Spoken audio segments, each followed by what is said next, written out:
Күлімдесе көкжиектен шыққан күн, қабағымды жадыратар қысқан мұң. Тізбегіне қарай бергім келеді, жылы жақтан келе жатқан құстарды. Шағаладай шаттық жырын сыйлаған. Ілияс Жансүгіров қазақ әдебиетінің барлық жанрларында қалам тартып, елеулі туындылар берген әмбебаптардың иесі. Ілияс Жансүгіров мектеп оқушыларын халықтың тарихынан, өткен өмірінен хабардар болуына аса мән берген. Ақынның терең идеялы, көркем мүсінді, эпикалық кең тынысты шығармаларының танымдық, тәрбиелік мәні өте зор. Олар қалың оқырманның ойына ой, сезіміне сезім қосады, қиялына қанат бітіреді, эстетикалық ләззат береді. Ілияс Жансүгіров терең ой, үлкен сезім поэзиясын жасаумен бірге проза жанрында да замандастарынан қалыспаған. Соның дәлелі «Жолдастар» романы.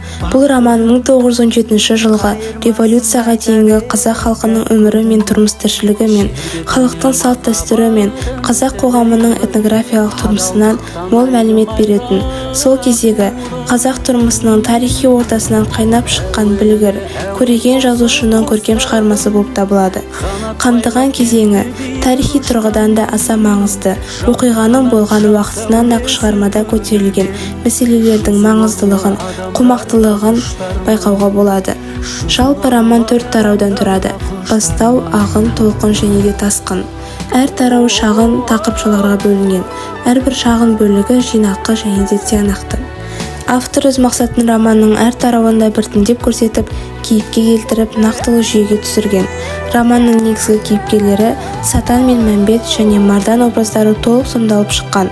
Бірінші тарау Сатанның Шалматай байдың үйінде жалшылықта жүрген кездегі тірлігін бейнелеуге арналса, екінші тарау Сатанмен тағдырлас Мәмбет пен Мардан есімді жарлы Жақыбай жастардың жалшылық өмірдегі көрген қорлығын суреттеуге арналған.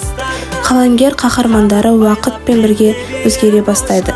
Нақты оқиғалар ішінде ойлары өсіп, дүниеге көзқарастары жетіле түсіп, аңғал, сенгіш Мәмбеттерден Кавказдың қара алақанжарында өткір, өжет жігіттер шыға бастауы шынайы суреттеледі.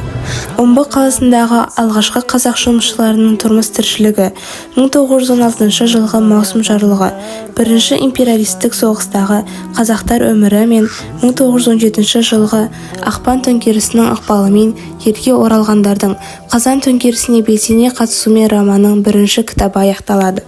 Жалпы романның негізгі идеясы бостандықты, азаттықты дәріптеу, халықтың бостандыққа деген ерік-жігерін қайрау, күреске шақыру, ұлы күрестің жемісі теңдік пен еркіндік екенін көрсету. Романда эмоция мен ішінде эстетикалық жанрлар өте тамаша суреттелген.